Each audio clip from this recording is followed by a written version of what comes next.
explicar los cultos de adoración se basa en menor que 460 y 1402 mayor que 1 Corintios 14, 26-40. Según el Dr. Tony Evans, 1 Corintios 14 habla más sobre la adoración que cualquier otro capítulo en la Biblia. Antes de seguir adelante, lea las sugerencias de Pablo que se encuentran en dicho pasaje. Pablo había escrito a la iglesia en Corinto dándoles varias reglas o sugerencias sobre los cultos de adoración. Lo que él dice en este pasaje todavía es aplicable hoy en cualquier iglesia local. Algunos de los mejores pensadores sobre el tema de adoración han contribuido a este libro. Son profesores en los institutos y seminarios, pastores, músicos y laídes en las iglesias locales. Son de América del Norte, América del Sur y América Central. Ellos son: Dr. Glenn Soles, presidente del Instituto Bíblico Bautista en El Paso, Texas. EUDA. Dr. Miguel Ángel Darino es pastor bautista en Chevy Chase, California. EUDA y autor del libro La Adoración, Primera Prioridad, publicado por la Casa Bautista de Publicaciones. Dr. Miguel Sarpe es profesor de música en la Universidad Bautista Truett MC Connell en Georgia. EUDA. Eduardo Estelle es editor de música en la Casa Bautista de Publicaciones en El Paso, Texas. EUDA. Francisco Almanza es pastor de la Iglesia Bautista Trinity en El Paso, Texas. EUDA. Dr. Eduardo Nelson es el exdirector del Departamento de Música y Adoración en la Casa Bautista de Publicaciones. Es autor de Que mi pueblo adore, Bases para la Adoración Cristiana, publicado por la Casa Bautista de Publicaciones. También fue editor del Himnario Bautista. Ahora vive en San Angelo, Texas. Dr. Russell Harrington es el actual director del Departamento de Música y Adoración en la Casa Bautista de Publicaciones en El Paso, Texas. EUDA. Salomón Musiet es editor de música en la Casa Bautista de Publicaciones en El Paso, Texas. EUDA. Belinda de Cantú es maestra de música en Barranquilla, Colombia. Dora de Broude es miembro de la Iglesia Bautista del Once en Buenos Aires, Argentina. Douglas de Webster es pastor de la primera iglesia presbiteriana en San Diego, California. Es autor de Selling Jesús, What's Wrong with Marketing the Church, La Venta de Jesús, el problema de la comercialización de la iglesia. Annette de Harrington es editora de música en la Casa Bautista de Publicaciones en El Paso, Texas. EUDA. Dr. Rolando Gutiérrez es pastor de la Iglesia Bautista Joureb en la Ciudad de México, México. Dr. James Giles es el expresidente del Seminario Internacional Bautista en Cali, Colombia. Ahora vive en Dallas, Texas. Milton Olred es promotor de música para la Convención Bautista Nacional de México. Edgar Cajas es profesor de música en el Seminario Teológico Bautista de Guatemala en la ciudad de Guatemala, Guatemala. Katy de Estelle es editora de música en la Casa Bautista de Publicaciones en El Paso, Texas. EUDA. Bruce Mascrat es profesor de música en el Seminario Teológico Internacional Bautista en Buenos Aires, Argentina. Que el Señor le bendiga e inspire al planificar mejores cultos de adoración al Señor. Russell Harrington, compilador. Capítulo 1. Privilegio de la adoración. Introducción. ¿Qué significa esto, hermanos? Que cuando os reunís, cada uno de vosotros tiene un salmo o una enseñanza o una revelación o una lengua o una interpretación, menor que 460 y 1402 mayor que 1 Corintios 14:26. No hay duda que nuestro Dios es Dios de orden.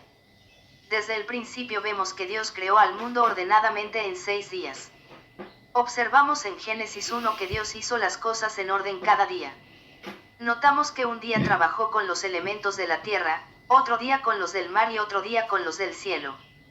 Dios nos dio el séptimo día para el descanso y la adoración, por eso Dios bendijo y santificó el séptimo día, porque en él reposó de toda su obra de creación que Dios había hecho.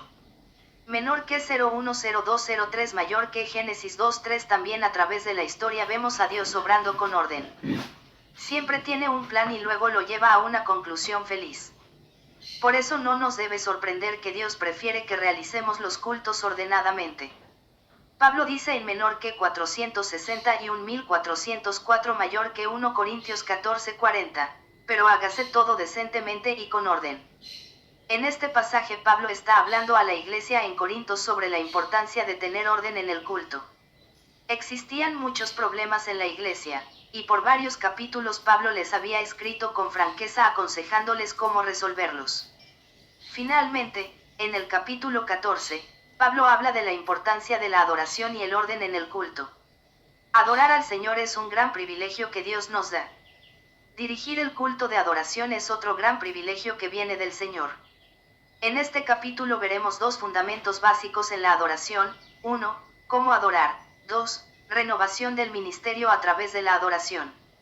Antes de empezar a planificar los cultos de adoración semanales, tenemos que tomar en cuenta estos fundamentos y formar una filosofía bíblica sobre la adoración. Así comenzaremos a ver el gran privilegio de adorar al Señor. ¿Cómo adorar? Menor que 230.601, mayor que Isaías 6. 1-8. Glenn Sol: me crié en una familia cristiana, lo cual significa que íbamos sistemáticamente a la iglesia todos los domingos por la mañana. Sabíamos que el domingo todos iríamos a la iglesia. Los primeros 20 años de mi vida asistí a varias iglesias pequeñas, todas de tipo tradicional. Recuerdo que había dos actividades primordiales que ocupaban nuestros pensamientos: la escuela dominical donde estudiábamos la Biblia, y el culto de predicación. Recuerdo, principalmente, largos y aburridos sermones. Sin embargo, de tanto en tanto, sucedía algo distinto. Un himno o un solo, o algunas veces un sermón me tocaba de un modo especial. Podía reconocer una presencia o un alguien motivándome profundamente. Algunas veces me sentía amado por Dios. Otras veces sentía gozo, o gratitud, o aún paz. En otras ocasiones me conmovía hasta las lágrimas, o he tenido un sentido de culpa y el deseo de cambiar mi vida. Aún más, hubo ocasiones en que me he visto reflexionando en mi relación con Dios y en la dirección del ministerio o servicio. Después de cada una de esas experiencias, sentía que había adorado. Probablemente, no lo expresara en esos términos, pero pude sentir que tuve un encuentro con Dios. La adoración fue algo que me pasó, fue producto de la predicación, del canto o del testimonio. Había tenido poca conciencia acerca del sentido y significado de la adoración corporativa. La iglesia era, en mi opinión, para compañerismo, escuchar la palabra de Dios o para estudiar la Biblia. Sí, había pensado en lo que estaba haciendo en términos de adoración en los primeros 20 años de mi peregrinaje como cristiano. Los 20 años posteriores de mi vida cristiana me han llevado gradualmente a sentir un mayor y profundo aprecio por la adoración cristiana. Es tan fuerte, que la adoración ha llegado a ser una prioridad en mi vida. La adoración sigue siendo una especie de misterio. Puede ser planificada pero no programada, puede tener lugar entre cientos que se congregan o donde hay solamente 2 o 3 congregados. La naturaleza de la adoración: en primer lugar debemos entender que adorar es un verbo. Significa que es algo que hacemos. Tiene un sujeto y un objeto. El sujeto es el adorador, el que se junta con los demás en el nombre de Cristo para adorar. El objeto de la adoración es Dios. Es por causa de Dios y por su maravillosa obra que tenemos el deseo de adorarle. Temo que muchos asistan a la adoración como espectadores en un partido de su deporte favorito. Se sientan y miran mientras otros adoran. Esto es lo que sucede en el fútbol. Las graderías están llenas de espectadores mientras unos pocos participantes juegan en la cancha. Los que están en las graderías, claramente no están para jugar, sino para mirar y apreciar el esfuerzo de otros. La adoración es diferente, es la congregación la que participa jugando. Dios es el espectador o el auditorio. Los que dirigen el culto son los entrenadores de los participantes. En otras palabras, la adoración demanda participación. Adorar es algo que hacemos. Cuando pensamos asistir al servicio de adoración debemos entender que somos participantes principales en adorar.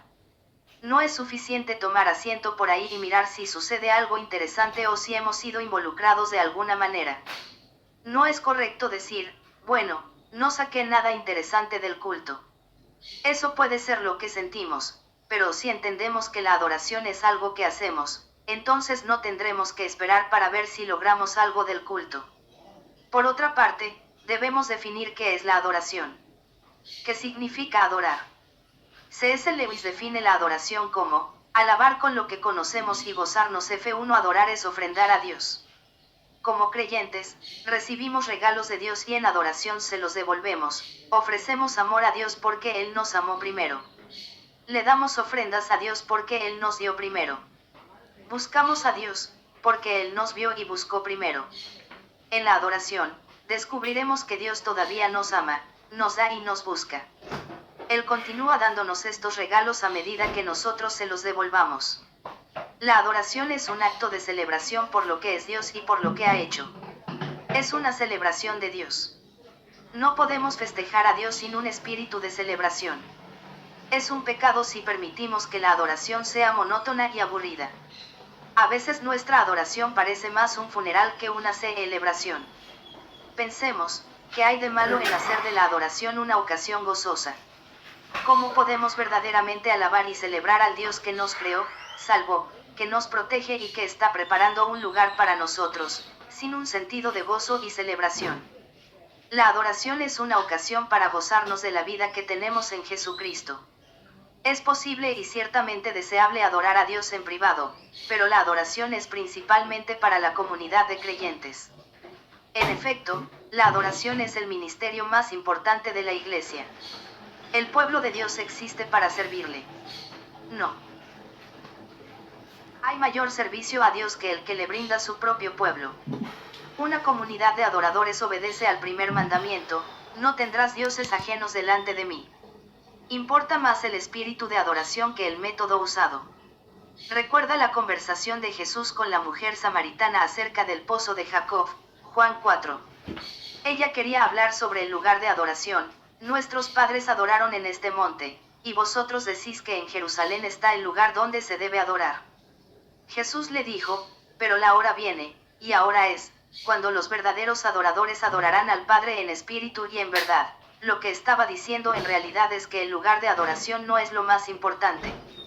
La adoración se realiza en el corazón. Es el espíritu de gratitud que busca brindar honor y alabanza a Dios. Debe venir de nuestros corazones.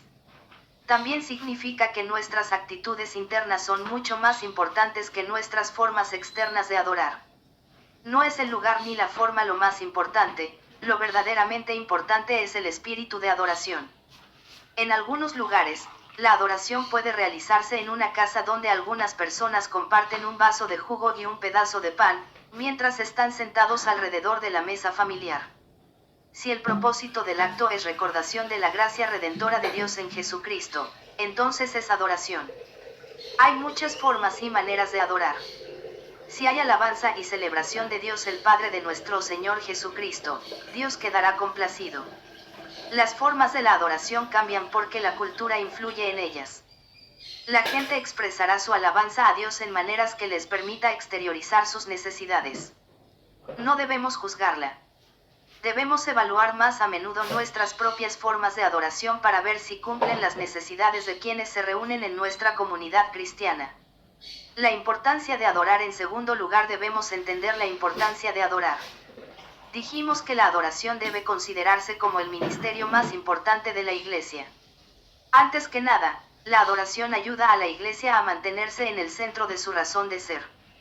Solo en la adoración a Dios puede la Iglesia mantener su identidad divinamente ordenada y el poder que debe tener. Las iglesias son empujadas de acá para allá en muchas direcciones. Se puede ver a la Iglesia como un garaje destinado a cargar baterías, como un centro de carga espiritual, a donde la gente va periódicamente para recargar sus pilas y poner a punto sus motores. Otros pueden ver a la Iglesia como una escuela bíblica, en la cual la gente estudia las Escrituras. O bien, pudiéramos ver a la Iglesia como una agencia de servicio social, cuya principal actividad es distribuir comida, trabajar para la recuperación de los drogadictos y alcohólicos y otros tipos de adicción o para buscar trabajo para los desempleados. Todas estas cosas son buenas y algunas son parte del ministerio de la Iglesia. No debemos descuidarlas, pero ninguna de ellas debe reemplazar a la adoración. En esta la Iglesia se identifica como el pueblo de Dios bajo el señorío de Jesucristo. Formada por las experiencias de adoración, la Iglesia existe como el cuerpo de Cristo y como una extensión de su ministerio. La adoración, así como otras cosas que hacemos, nos da identidad como pueblo que sirve al Dios viviente. Creo que por esto el escritor de Hebreos estimuló a los cristianos a no dejar de reunirse. No dejemos de congregarnos, como algunos tienen por costumbre, más bien, exhortémonos, menor que 580 y 1025 mayor que Hebreos 10:25. Hay muchos beneficios cuando adoramos juntos. Adorando a Dios es como una persona afirma su vida espiritual. La madurez espiritual viene de adorar, lo cual fortalece y estimula más participación. Nadie es fuerte todo el tiempo. Las dudas y los cuestionamientos nos conmueven en algún momento de la vida. Pero cuando adoramos juntos, encontramos la aceptación y el apoyo de los otros miembros de la familia de Dios. Nos recuerda que no estamos solos. Afirmando junto con otros nuestra fe en Dios y participando en cantos de alabanza con los demás renovamos nuestro debilitado espíritu. Podemos aumentar nuestra fuerza espiritual por medio de la adoración con otros que profesan la misma fe. No todos tenemos el privilegio de trabajar junto a otros creyentes. A menudo los cristianos se encuentran solos en el trabajo o en la escuela y se sienten amargados. Un creyente puede sentirse golpeado, abatido y desilusionado en el mundo durante toda la semana. Pero cuando adora con los demás creyentes puede llegar a sentir que es parte de una comunidad muy especial. Esto le ayuda a darse cuenta de que no está solo. Después de pasar una semana en un medio ambiente hostil, llegamos al templo. Mediante la adoración nuestro espíritu se eleva de nuevo y podemos luego regresar al mundo del trabajo y escuela con nuestro compromiso y fe renovados. Oí de un templo que se llamaba Centro de Estímulo. No es mala idea llamar así al templo. Una señora dijo, Pastor, espero que hoy día no nos apalee, necesito algo de estímulo. Esto nos recuerda que hay muchos en nuestras congregaciones que no necesitan ser apaleados, al contrario, necesitan ser curados, confortados y estimulados por la adoración. Por otra parte, la adoración importa porque es la vía más directa de la iglesia para involucrar a los que no son integrantes de ella. No ha sido siempre así. La puerta de ingreso a la iglesia ha sido principalmente la escuela bíblica dominical o el estudio bíblico. Sin embargo, estudios recientes muestran que los no creyentes entran a la iglesia de preferencia asistiendo al culto de adoración. Esto tiene varias implicaciones que hay que tomar en cuenta. Nuestra adoración no debe producir aburrimiento. Los cultos no deben ser predecibles y repetitivos. Los sermones deben estar relacionados con la vida real. Tenemos que asegurarnos que nuestros visitantes no se sientan avergonzados o descontentos. Cada lugar del edificio debe estar limpio y ser confortable. Las instalaciones para la atención de los niños deben estar impecables y ser acogedoras con maestros bien entrenados para el cuidado de los niños. La música debe ser tal que los visitantes puedan identificarse con ella. Cuidar lo antes mencionado destaca la importancia que tiene la adoración para aquellos que todavía no son parte de nuestra comunidad de fe. Así, nuestra adoración debe ser invitadora, bien planificada, de la más alta calidad posible y planeada de tal manera que estimule a los no creyentes a aprender porque los creyentes adoramos de esa forma. La iglesia no solo se responsabiliza por las necesidades de su propia gente, sino también considera las necesidades de los demás. Esto no significa que debemos comprometer nuestras creencias y rebajar nuestra calidad en la práctica de nuestra fe, sino que debemos ser sensibles de que Dios puede usar nuestros cultos de adoración para preparar a otros a llegar al reino de Dios. Muchas son las personas que quisieran servir a Dios y pertenecer a una iglesia cristiana que les permita y ayude a hacerlo. La eficacia de nuestra adoración puede ayudar a que el Espíritu de Dios prepare los corazones de los que le buscan. Cómo adorar. Hay elementos básicos en la adoración que han pasado la prueba de los años y no pueden ser ignorados en nuestra adoración. Podemos distinguir estos elementos en el pasaje de menor que 230.601 mayor que Isaías 6, 1-8. Isaías era un joven sacerdote del siglo 8 ADJC que fue llamado a dirigir la adoración en el templo. Era en un periodo de crisis nacional por el fallecimiento del rey. Cuando Isaías realizaba sus deberes en el templo, tuvo su experiencia con Dios. En primer lugar, Isaías tuvo una visión de la santidad y majestad de Dios. Cuando miraba hacia el altar, fue lleno de la presencia de Dios. Vi yo al Señor sentado sobre un trono alto y sublime, y el borde de sus vestiduras llenaba el templo. vio cómo las criaturas que volaban sobre el altar alababan a Dios diciendo, Santo, Santo, Santo es Jehová de los ejércitos, toda la tierra está llena de su gloria. Le ofrecían alabanza a Dios.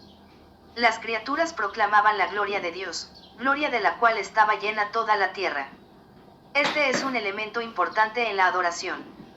Nos reunimos en la presencia del Todopoderoso Dios y reconocemos que Él es poderoso y asombroso, todos los demás son insignificantes frente a su grandeza. Solamente Él es digno de nuestra alabanza y adoración. Entrar a la presencia de Dios no es de poca importancia.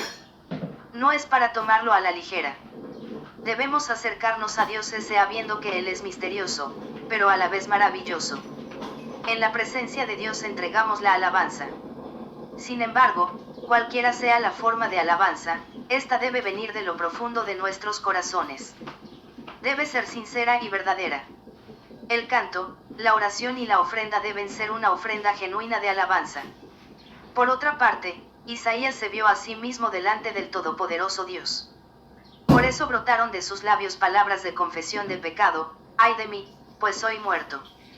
Porque siendo un hombre de labios impuros, mis ojos han visto al Rey, a Jehová de los ejércitos. En otras palabras, su pecado le fue revelado y tuvo que confesarlo. La verdadera adoración causará que nos veamos a nosotros mismos delante de Dios y nos moverá a la confesión. Los evangélicos no somos muy buenos para esto. De vez en cuando hacemos confesión en nuestra adoración, pero esto debería ser permanente, tanto en nuestra adoración personal como en la adoración pública. No podemos ver a Dios sin reconocer el pecado en nuestras vidas. El pecado tiene poder en nosotros solamente cuando no lo reconocemos ni lo confesamos. Dios nos ha dado la puerta de escape del pecado. Esta comienza con la confesión de nuestros pecados ante Dios. Además, Isaías experimentó gracia divina a través del perdón. Por su confesión Dios curó su pecado. Uno de los serafines voló a él con un carbón encendido que tomó del altar e Isaías dijo: y tocó con él mi boca, diciendo, he aquí que esto ha tocado tus labios, tu culpa ha sido quitada, y tu pecado ha sido perdonado. La gracia de Dios atiende a la confesión de pecado. Dios desea concedernos el perdón y curar nuestra alma y nuestro espíritu herido. ¿Qué mejor lugar para que esto suceda que en medio de nuestros hermanos y hermanas en la fe del Señor Jesucristo? Primera menor que 430.109 mayor que Juan 1:9 es un maravilloso versículo que nos llena de esperanza y confianza. Si confesamos nuestros pecados, Él es fiel y justo para perdonar nuestros pecados y limpiarnos de toda maldad. Doy gracias a Dios por esa promesa porque me ha servido muchas veces. Dios desea que le adoremos con nuestros pecados perdonados, nuestras heridas curadas y en buenas relaciones unos con otros. También, la experiencia del perdón de Dios guió a Isaías hasta el mismo corazón de Dios. Entonces escuché la voz del Señor, que decía, ¿a quién enviaré? ¿Y quién irá por nosotros? En otras palabras, la experiencia de la gracia perdonadora de Dios nos mueve al servicio. Dios tiene una obra que hacer y quiere que sus seguidores lo hagamos. Todos los que hemos experimentado la salvación por Cristo, necesitamos ser siervos de Dios en el mundo. La verdadera adoración nos desafiará a cumplir con el deseo de Dios. ¿A quién enviaré? Es una invitación de Dios para cada uno de nosotros. Isaías respondió comprometiéndose, Jim aquí, envíame a mí. Veamos la forma en que se desarrolla la experiencia de adoración.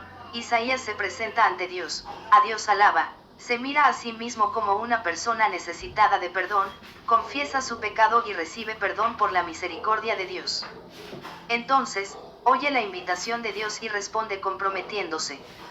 Adoración, alabanza, confesión, perdón, dedicación y compromiso son los pasos necesarios en nuestra adoración.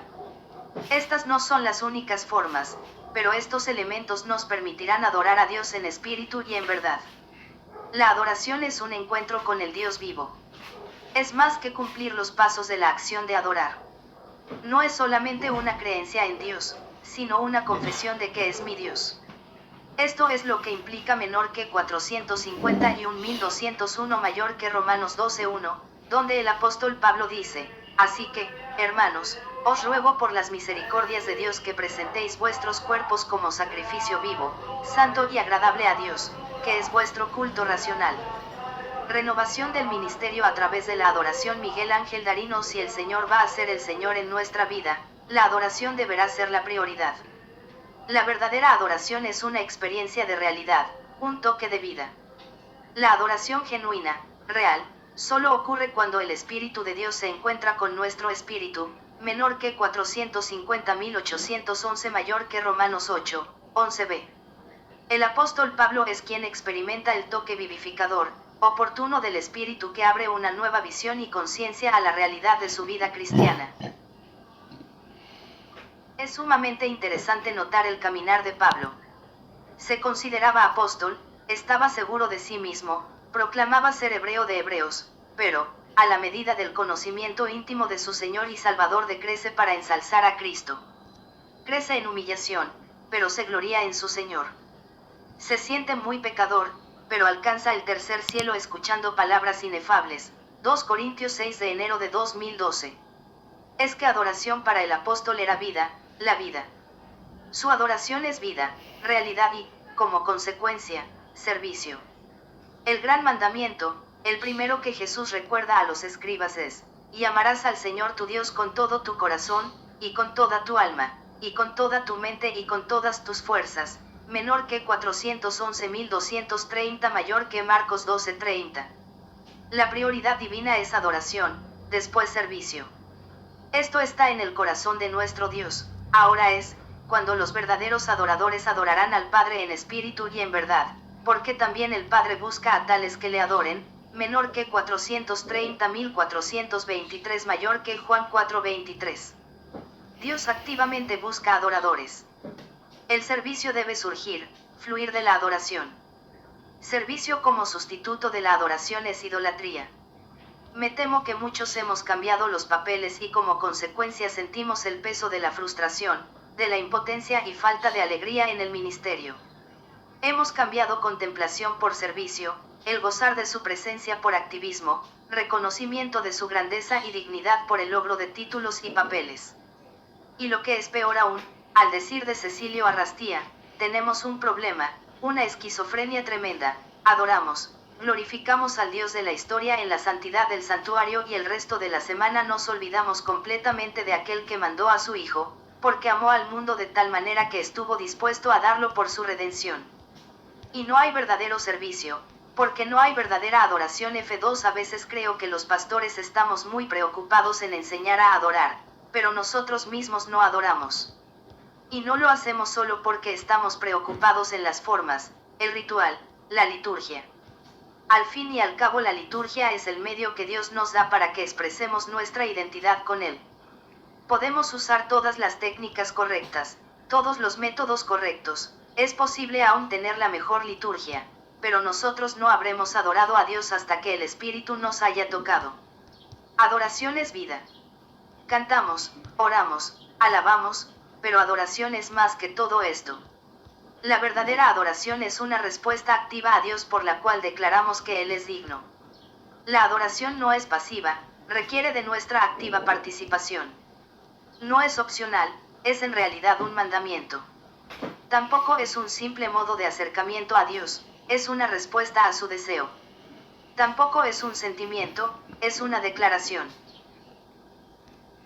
Entonces nos preguntamos, ¿qué es, en esencia, adoración?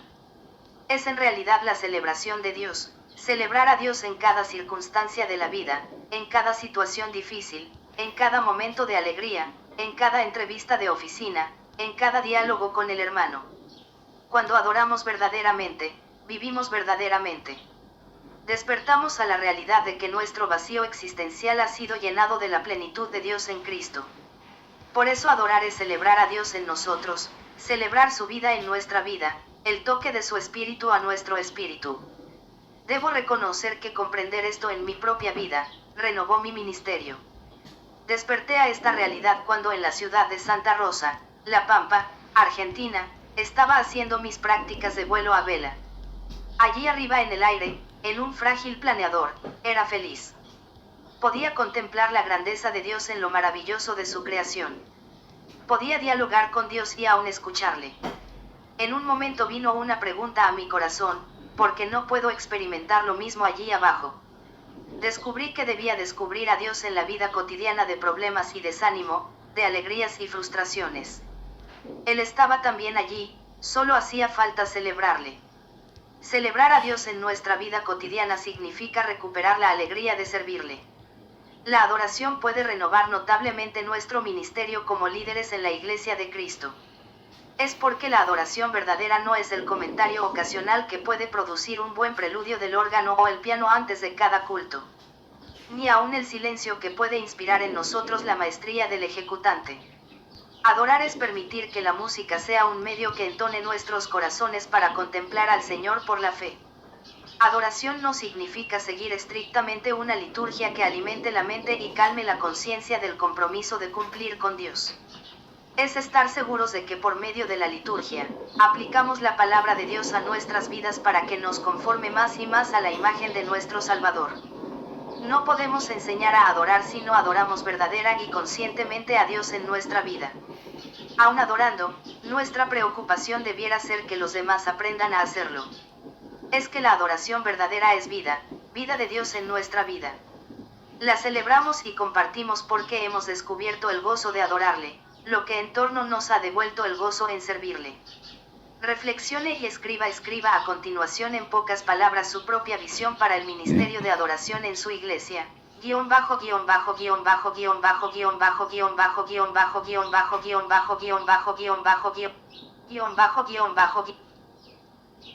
Capítulo 2. Propósito de la adoración. Introducción. ¿Qué significa esto, hermanos? Que cuando os reunís, cada uno de vosotros tiene un salmo o una enseñanza o una revelación o una lengua o una interpretación. Todo se haga para la edificación. Menor que 461.402, mayor que 1 Corintios 14:26, porque todos podéis profetizar uno por uno, para que todos aprendan y todos sean exhortados. Menor que 461.403, mayor que 1 Corintios 14:31. En estos versículos tenemos tres propósitos en el culto: 1. La edificación de la iglesia; 2. El aprendizaje de los miembros y 3. La exhortación de los miembros. La edificación de la iglesia comunica que por medio del culto estamos construyendo el pueblo de Dios. Estamos extendiendo el reino de Dios en la tierra. Estamos celebrando, alabando y adorando el gran yo soy en nuestras vidas. Aquí Pablo expresa la idea del don espiritual de enseñanza, pero también va más profundo. No solamente hay enseñanza, sino que hay aprendizaje de parte de los miembros para que puedan servir más eficazmente en el mundo durante la semana. Además, en los cultos habrá exhortación que alienta, anima y apoya a los miembros y los demás asistentes. Estarán alentados, animados y apoyados durante los tiempos difíciles. Sabrán que Dios es la respuesta de sus preguntas, sus necesidades y que Él los ama. En este capítulo, Miguel Sark presenta varios pensamientos sobre el tema, revelación y respuesta, diálogo en la adoración con la intención de cumplir los propósitos de Dios en la adoración. Luego Eduardo Estele contesta la pregunta que muchos hacen: ¿fue un culto alegre o triste? Su conclusión es que esta no debe ser la pregunta, sino la pregunta es: ¿el culto cumplió su propósito? Revelación y respuesta, diálogo en la adoración. Miguel Sark, un teólogo, dijo que el hombre se comunica con Dios por medio de un diálogo consciente. La adoración incluye una revelación y una respuesta. Dios toma la iniciativa en la revelación y el hombre le responde en adoración. F3. Es interesante que la adoración se puede describir como un diálogo con el cual Dios y el creyente se comunican por un intercambio de ideas, verdades y pensamientos. Los cristianos tenemos una relación personal con Dios, una relación que crece y se profundiza por medio de un diálogo íntimo entre nosotros y nuestro Dios. Es posible ver, pues, que todo lo relacionado con un culto de adoración se puede clasificar dentro de dos tipos de actividades: 1. Aquellas por las cuales Dios se revela a nosotros y 2. Aquellas por las cuales respondemos a Dios. Vamos a ver cómo estos dos aspectos de comunicación pueden manifestarse dentro de un culto de adoración. La revelación de Dios para nosotros, Una comunicación con el creyente. Es cierto que Dios quiere revelarse a nosotros. De hecho, Jesucristo es la revelación suprema de Dios. Así Dios se hizo carne y vivió mostrándonos su obra redentora para la humanidad. La Biblia también provee una fuente importante para nosotros en que es la revelación escrita sobre lo que Dios ha hecho para redimir y sustentar la vida humana. Además, la obra del Espíritu Santo en la vida del creyente y en la vida de la Iglesia aplica la revelación de Dios a la mente y al corazón de su pueblo. Dios siempre busca una oportunidad para mostrarnos más y más de su carácter y de su plan para nosotros. El culto puede proveer algunos momentos especiales durante los cuales Dios nos comunique de sí mismo para nuestro bienestar espiritual. ¿Cuándo se revela Dios a nosotros durante el culto? Consideremos algunas posibilidades. Música instrumental. Puede ser que el preludio, el ofertorio, el postludio o una meditación musical nos presente una ocasión para oír la voz del Señor. Así como muchos hemos podido expresarnos durante un culto, Dios puede hablar al corazón del adorador mientras escucha la música instrumental. Si la música tiene letra conocida, aunque no cantada, muchas veces esta letra que nos es familiar puede recordarnos una verdad espiritual. Recuerdo un culto al cual asistí. Había llegado con ciertas preocupaciones y durante el culto la pianista tocó un arreglo del himno Grande es tu fidelidad, HB 230. En aquel momento Dios me habló diciendo, no te preocupes, tengo toda tu vida en mis manos. Yo te guardo, soy fiel. Dios usó la letra del himno para ministrar a mis necesidades emocionales. Dios puede hablar a nuestro corazón durante los momentos de música instrumental en el culto. Oraciones. Creemos que la oración es el momento apropiado para que expresemos a Dios alabanza, petición o gratitud. Y ciertamente, así es. Sin embargo, muchas veces Dios se comunica con nosotros durante las oraciones. Una oración levantada por un hermano durante el culto, pidiendo que Dios le dé una renovación espiritual a la iglesia, puede ser usada por el Espíritu Santo para encender los corazones de los otros creyentes. ¿Cuántas veces hemos oído la voz del Señor mientras participamos en una oración dirigida por un hermano o hermana? Lectura bíblica. Los momentos obvios cuando esperamos oír la voz del Señor en el culto son durante la lectura bíblica. En menor que 550.316 mayor que 2 Timoteo 3:16 la palabra de Dios nos recuerda que toda escritura es inspirada, y es útil para la enseñanza, para la reprensión, para la corrección, para la instrucción en justicia. Dios obra en nosotros por medio de su palabra. Muchas veces nos da consuelo y fortaleza espiritual. El momento de la lectura bíblica durante el culto merece una atención particular porque es seguro que Dios comunicará un mensaje importante por medio de su palabra. Predicación. La predicación tiene una función profética en el culto de adoración. En la predicación auténtica, el predicador llega a ser el siervo de la palabra de Dios, y Dios habla y obra por los labios de su siervo. F4 Dios tiene un mensaje actualizado para su pueblo. El predicador puede ser el mensajero que el Señor quiere usar para comunicar de Escrituras. Así, la predicación presenta momentos oportunos durante el culto en los cuales Dios puede transmitir a su pueblo un mensaje que tiene el poder de transformar su vida. Cierto predicador comentó, cuando la predicación es un acto de adoración, y cuando escuchar la predicación es un acto de adoración, la gente verá y escuchará a Dios y habrá un impacto inmediato en sus mentes y corazones. F5 Canto congregacional. Estamos tentados a creer que la función única del canto congregacional es alabar a Dios. Claro que no hay manera más preciosa para expresar nuestra alabanza que en el uso de los himnos y cantos. Esta tradición tiene una trayectoria bíblica muy larga. Desde el libro de Génesis hasta Apocalipsis el pueblo de Dios ha utilizado cánticos para expresar alabanza a Dios. Sin embargo, el canto congregacional no solamente presenta una ocasión para responder a Dios, sino que también puede proveer un medio por el cual Dios nos habla. Considere el himno El que habita al abrigo de Dios, HB 220. La letra habla de la paz y el profundo amor que el creyente experimenta con Dios.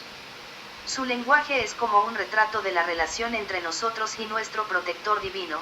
El que habita al abrigo de Dios morará bajo sombras de amor, sobre él no vendrá ningún mal y en sus alas feliz vivirá. Dios nos habla a través de los himnos.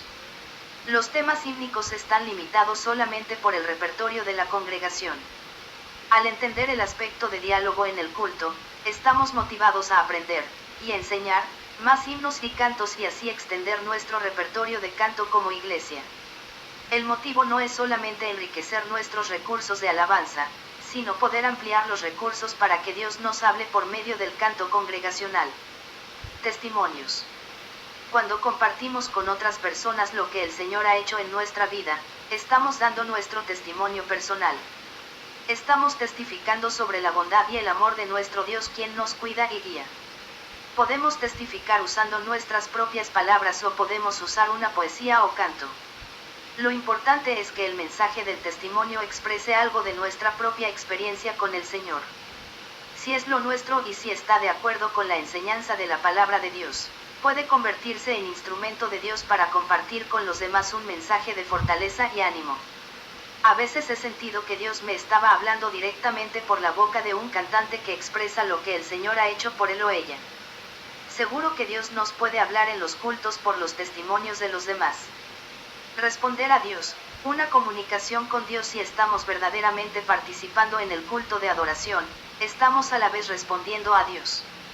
Esto puede ser por medio de 6 actitudes, F6: adoración, gratitud, arrepentimiento, dependencia, sumisión y consagración.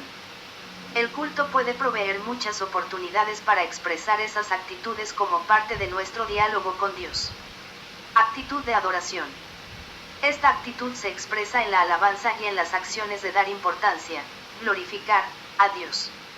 Es posible alabar a Dios de varias maneras: leer un salmo de alabanza, compartir un testimonio personal sobre la grandeza y poder de Dios, ofrecer una oración cuyo motivo es declarar el carácter de Dios como supremo y presentar una ofrenda. La alabanza casi siempre ha sido vinculada a la música instrumental y en particular a la música vocal desde tiempos del Antiguo Testamento.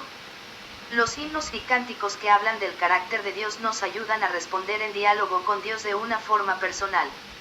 Himnos como Te exaltaré, mi Dios, mi Rey, HB 512, y Santo, Santo, Santo, HB-L, hablan de la soberanía de Dios.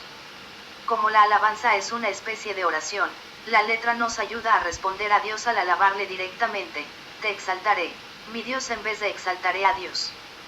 En realidad, son oraciones cantadas que se enfocan naturalmente en el carácter de Dios. Actitud de gratitud. Nuestro Dios bendice a sus hijos con una lluvia de bendiciones. Los adoradores respondemos apropiadamente en expresarle a Dios una actitud de gratitud. Durante el culto tenemos muchas oportunidades de hacerlo como grupo y como individuos. En esos momentos damos gracias a Dios durante las oraciones, los testimonios personales, hablados y cantados, la lectura bíblica, cuando se usa un texto como el Salmo 105, los cantos y la ofrenda. La estrofa final del himno Corazones te ofrecemos, HB 18, dice: Con las aguas, los desiertos de renuevos vestirás, y los valles como huertos con sus frutos llenarás. Gracias hoy, Señor, te damos porque aceptas la oración, y los votos te pagamos con placer y devoción. Cuando cantamos himnos y coros como este, estamos expresando una actitud de gratitud a nuestro Dios. Actitud de arrepentimiento. Isaías el profeta tuvo una experiencia de adoración en la cual él vio al Señor en su majestad y santidad. Esa experiencia profunda le causó verse a sí mismo tal como era, un pecador. Hoy en día nosotros podemos experimentar algo similar durante el culto. Muchas veces Dios nos quiere revelar algo de nuestra vida que no le complace. Cuando recibimos una revelación así, la respuesta esperada debería ser la confesión. Una parte de nuestro diálogo con Dios en un culto de adoración incluye confesión.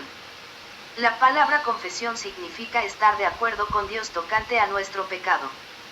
Cuando participamos en el culto orando, leyendo un pasaje de la Biblia, o cantando un himno, puede ser que estemos respondiendo a Dios en confesión. Si leemos el Salmo 51 y tomamos las palabras de David como las nuestras, entonces estamos confesando. Cuando cantamos un himno que habla del pecado, el Espíritu Santo puede hacernos sensibles a nuestra condición espiritual y de repente podemos responder a Dios con una actitud de arrepentimiento. Cantando honesta y conscientemente la letra de la segunda estrofa del himno Levantado fue Jesús, HB 169, nos ayudará a responder a Dios en confesión: soy indigno pecador, Él es justo Salvador, dio su vida en mi favor, aleluya. Gloria a Cristo. Actitud de dependencia. Esta actitud se expresa en las peticiones que levantamos a Dios. El acto de pedir es una consecuencia de nuestra condición humana finita y limitada. Venimos ante el trono de Dios con nuestros motivos de oración porque creemos que Él, y solo Él, tiene el poder y el amor para ayudarnos. En menor que 400707 mayor que Mateo 7:7-8 el Señor nos instruyó en cuanto al valor de la petición: pedid, y se os dará, porque todo aquel que pide, recibe. Muchas iglesias cantan el coro Renuévame, Señor Jesús. F7 la letra es así: renuévame, Señor Jesús, pon en mí tu corazón. Renuévame, Señor Jesús, ya no quiero ser igual. Este cántico expresa una petición de ayuda espiritual. Solamente Dios puede renovar un corazón. Solamente Él puede cambiar una vida. El coro cantando con sinceridad es una expresión de dependencia de Dios. Esta parte del diálogo entre el creyente y Dios se manifiesta durante los cultos en los momentos de petición, sea expresada en silencio o en voz alta, sea cantada en himnos, o leída en la Biblia. En todo sentido, la dependencia es una actitud del corazón. Actitud de sumisión. La actitud de sumisión se ve en la entrega del adorador a la voluntad de Dios. ¿Cómo podemos expresar esa actitud durante el culto? La idea de sumisión se manifiesta en postrarnos ante el Señor. La misma palabra para adorar, traducida del griego, significa postrarse. Es reconocer la soberanía de Dios en la vida. Es reconocer su reino. Esta parte del diálogo en la adoración puede ocurrir en cualquier momento cuando el adorador se entregue conscientemente al Señor. Las oraciones e himnos pueden ayudarnos a hacer tal entrega. Actitud de consagración. Muy similar a la actitud de sumisión es la actitud de consagración. La consagración, o compromiso, es el clímax del culto. Es el momento en que el adorador toma una decisión específica en cuanto a su relación con Dios. Podemos expresar nuestra actitud de consagración por medio de una declaración de intento. En algunos cultos hay oportunidad de compartir públicamente una decisión que hemos hecho durante el transcurso del culto. A veces afirmamos nuestra fe y deseo de seguir a Cristo al cantar un himno. Un ejemplo es: usa mi vida para tu gloria, oh Jesús. Todos los días y hoy quiero ser testigo tuyo, Señor, por doquier. F8, HB 522. Conclusión: la adoración a Dios ocurre en el contexto de una comunicación entre Dios y el adorador. Esa comunicación consiste en una revelación de Dios al creyente y una respuesta del creyente a esa revelación. Así, la comunicación es una doble vía. Para los que planifican y dirigen los cultos, es menester que planifiquemos conscientemente para permitir una comunicación tal. La participación activa de todos es una meta valiosa.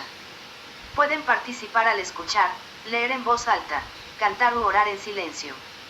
Cualquier actividad que ayuda al adorador a expresar las actitudes antes mencionadas son válidas en el culto. Finalmente, el líder del culto puede facilitar el diálogo durante el culto por medio de su selección de himnos, cantos y escrituras que incluyen temas diversos y amplios. El objetivo detrás de toda la planificación es crear un ambiente en el cual Dios nos pueda hablar y contestar con el corazón y la mente. Así es la adoración. Culto alegre o culto triste. Eduardo Estele, ¿fue un culto alegre o triste? Esta es la pregunta que algunos hacen cuando han faltado al culto. Es un himno alegre. ¿Qué himno más triste? ¿A qué se deben expresiones como estas? ¿En qué consiste un culto o un himno alegre o triste? Normalmente decimos que un culto es alegre cuando podemos experimentar la presencia del Espíritu de Dios, cuando hay gozo, amor y sentido de comunión con el Señor. Profundicemos un poco más este tema. Miremos los problemas que encontramos en la adoración cristiana actual. Vivimos en un momento histórico cuando la moda es sentirlo todo. El ser humano es impulsado a comprender su mundo por medio de sus sentidos. Es así que usamos el verbo sentir para mucho más de lo que significa. A veces significa, por ejemplo, opinar, experimentar, pensar, confirmar, creer. El hombre de hoy percibe las cosas físicas, mentales y emocionales, pero no las espirituales. Pero el hombre natural no acepta las cosas que son del Espíritu de Dios, porque les son locura, y no las puede comprender, porque se han de discernir espiritualmente. Menor que 460.201, mayor que 1 Corintios 2:14. ¿Cómo percibe las cosas el cristiano espiritual? En cambio, el hombre espiritual lo juzga todo, mientras que él no es juzgado por nadie. Porque, ¿quién conoció la mente del Señor? ¿Quién le instruirá? Pero nosotros tenemos la mente de Cristo. Menor que 460.201, mayor que 1 Corintios 2:15, 16. A veces escogemos los himnos que vamos a cantar según el criterio me gusta o no me gusta, porque queremos un culto alegre. Esta es la manera del hombre natural, pero debemos aprender a usar el criterio bíblico como cristianos espirituales. ¿Cuáles son estos criterios? Lo explicaremos enseguida. ¿Qué es adoración? La adoración es un encuentro personal con Dios. En este encuentro nuestro conocimiento de Él se profundiza, reconciliándonos con Dios por medio de la confesión y el perdón de nuestros pecados. Oímos su voz por medio de su palabra. Respondemos a Él, dispuestos a realizar su voluntad revelada, menor que 230.601, mayor que Isaías 6, 1-8. No todos expresamos las mismas emociones cuando adoramos. David adoró con cantos, con gozo, pero también con lágrimas. Ana, la madre de Samuel, ni hablar pudo, solo gemía. Por eso debemos cuidarnos de querer exigir que todos los presentes expresen la misma emoción que sentimos nosotros cuando adoramos. Recuerdo muy bien cuando, siendo estudiante universitario, era yo director de música de cierta iglesia. Durante un culto, a fin de animar a la gente para que cantara, dije: parece que ustedes hubieran perdido a su mejor amigo, alégrense y canten. Un pastor jubilado, maduro en la fe, me dijo después: joven, ¿recuerdas al hermano fulano? Su esposa murió hace un mes. Y a la hermana mengana. No tuvo que decir más, entendí lo que quería decir. Cada persona viene a cada culto con necesidades distintas y debemos ser sensibles al espíritu con relación a cada una. No es que no hemos de cantar o animar con gozo, sino que no debemos tener expectativas falsas de lo que debe pasar. El gozo verdadero es fruto del espíritu y no el resultado logrado por un director de música que puede manipular las emociones. Oremos para que seamos sensibles a la voz del espíritu a fin de que seamos usados por él. Problemas a evitar. Creo que, en parte, el problema es que como seres humanos somos dados a seguir la dirección de las emociones más que la dirección del Espíritu Santo. Quizás hemos visto a grupos gritando y brincando y lo hemos aceptado como la norma de lo que es un culto alegre o vivo. Pero la adoración genuina nos motiva a estudiar la palabra, orar diariamente, testificar y ministrar a otros. Es posible gritar, brincar y salir del culto con las manos ardientes y el corazón todavía frío. No necesitamos buscar más allá de la Biblia para encontrar nuestro modelo de lo que es la verdadera adoración. Otro problema es nuestra tendencia a empezar con la experiencia y luego buscar en las Escrituras algo que la justifique. Lo correcto es empezar con las verdades bíblicas que nos llevan a la experiencia. Quizás no parece tan importante, pero esa manera equivocada de pensar es lo que facilitó a muchas sectas como los mormones, Testigos de Jehová, Munis y muchas otras a desviarse tanto. No debemos confirmar una experiencia que hayamos tenido por un solo versículo de la Biblia, sin ver si es una enseñanza que concuerda con las normas de interpretación bíblica.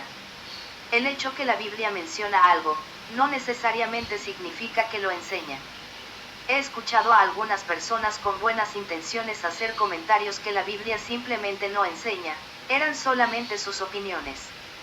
En cuanto a la adoración, volvamos a la Biblia, la palabra de Dios, como nuestra autoridad máxima. Nuestra opinión no puede reemplazar o tener más autoridad que, así dice Jehová. Un problema que siempre hemos tenido es el de las doctrinas falsas o ambiguas en la letra de los cantos. En esta época es un problema enorme. No permitimos que cualquier persona predique en nuestras iglesias, pero sí permitimos que cualquiera cante, y casi cualquier canto. Hemos descuidado esta área en muchas iglesias. Muchas veces hemos dejado entrar casi un río de doctrinas raras por medio del canto. A Dios le importa que mantengamos la sana doctrina. Miremos menor que 530.215 mayor que 2 Tesalonicenses 2:15, retened la doctrina que habéis aprendido. En menor que 440.242 mayor que Hechos 2:42 encontramos, perseveraban en la doctrina de los apóstoles. Menor que 490.414 mayor que Efesios 4:14 dice, que no seamos como niños, llevados por todo viento de doctrina. Miremos también menor que 540.103 mayor que 1 Timoteo 1:3 y 10, 4:1, 6 y 16, 6:3, menor que 550.403 mayor que 2 Timoteo 4:3 y menor que 580.601 mayor que Hebreos 6:1 para mencionar solamente algunas citas bíblicas. Cuando examinamos la letra de algunos coritos y cantos encontramos grandes fallas doctrinales que como líderes no podemos ignorar puesto que estamos bajo mayor juicio de mantener la sana doctrina, menor que 590.301 mayor que Santiago 3:1. ¿A qué se debe esta infiltración? Mayormente se debe a la ignorancia por no haber revisado lo que dicen los cantos, pero también ignorancia de lo que creemos bíblicamente. Otro factor es que en el pasado la mayoría de los autores de la letra de los himnos eran pastores o personas más preparadas bíblicamente que algunos de lo que escriben la letra hoy. Nos referimos al hecho de que casi cada cual con su guitarra compone canciones, y por medio de los discos compactos, casetes y radio estamos bombardeados constantemente con textos que a veces no son bíblicos. El peligro es cuando esa música nos cae bien, es decir, que nos gusta. Entonces no prestamos atención a la letra en aquel momento, solo tiene que mencionar el nombre de Jesús y nos parece buena. Normalmente, podemos cambiar algunas de las palabras para corregir la doctrina y estará bien. Que el Señor nos mande hombres y mujeres de Dios capaces de escribir letra basada en sana doctrina. Miremos un problema más. Examinemos nuestro ser total rápidamente y cómo la música influye sobre nosotros. Dios nos creó, la Biblia considera el cuerpo como una unidad. Esta unidad está constituida por varios elementos que la Biblia describe. Uno es el cuerpo, lo físico. Otro es el alma, representado por la mente, la voluntad y las emociones. Otro más es el espíritu, la parte eterna de nosotros, el elemento más íntimamente relacionado con Dios. Pensemos en tres elementos de la música: ritmo, la combinación de duraciones de notas; armonía, la combinación de tonos para formar acordes; y melodía, la combinación horizontal de tonos y ritmos. Interesante es la relación entre estos tres elementos musicales y los elementos de nuestro ser total. Cada elemento musical tiende a evocar una reacción distinta. Cuando escuchamos solo un ritmo fuerte de la batería, ritmo, por ejemplo, la tendencia es responder físicamente. Cuando escuchamos un acorde menor, armonía, a veces decimos que suena triste, en cambio decimos que un acorde mayor suena alegre. Casi siempre usamos palabras que llevan un sentido emocional, alma, para describir la armonía. Algunas tonadas, melodía, son inspiradoras, elevan el espíritu. El ser total: cuerpo, reacción física, elemento musical, ritmo, alma, mental, emocional y de voluntad, armonía, espíritu espiritual, melodía. Estas reacciones son normales y casi todos las hemos experimentado en la vida diaria. Por ejemplo, si escuchamos una canción rock, generalmente encontramos que predomina el ritmo. Casi sin pensar, nuestra reacción es movernos al compás del ritmo, es decir, una reacción física. Si escuchamos la música de fondo en una telenovela, notamos que hay una cantidad de cambios de acordes, armonía, sin mucho ritmo o mucha melodía. Cumple su propósito de ayudar a los televidentes a sentir las emociones del drama. Existen también melodías que nos comunican calma, seguridad y paz, inspiran nuestro espíritu. Un ejemplo es Cuán grande es el HB 20. En resumen, no toda la música está escrita en la misma manera, cada tipo de música evoca cierta reacción según su elemento predominante. Si el ritmo predomina en una canción o está fuera de equilibrio en relación con los otros elementos, nuestra reacción será más física. Si la armonía domina, resulta en una respuesta emocional o mental. Pero cuando el ritmo y la armonía, sin predominar, apoyan a la melodía, la embellecen y posibilitan una experiencia que edifica nuestro espíritu. Una vez estuve en un culto donde cantaban coritos alzosos. Allí pude observar la mucha participación física de la congregación. Noté que los coritos sirvieron bien para crear interés. Era un culto evangelístico, al aire libre, y para que la congregación se identificara como grupo. También pude observar que los dirigentes del culto tenían que lograr y sostener un ambiente sumamente emocional para poder mantener el sentir de un culto alegre. Entiendo que era un culto evangelístico, cuyo propósito no sería igual al de todos los cultos en la iglesia local. Sin embargo, ocurrió algo que nunca olvidaré. Me llamó la atención una joven, frente a su casa no lejos del lugar. Mientras cantábamos empezó a bailar como si estuviera en una discoteca. Quizás llamemos la atención del mundo con esta clase de música, pero ¿qué clase de Cristo estamos predicando cuando evocamos tal reacción? Hay muchos coritos e himnos alegres que podemos usar sin correr el riesgo de presentar a un Cristo que la Biblia no presenta. No es mi deseo criticar las buenas intenciones de nadie, solo presentar esta inquietud para que todos podamos pensar en el tema, buscar la voluntad de Dios y aprender de la experiencia.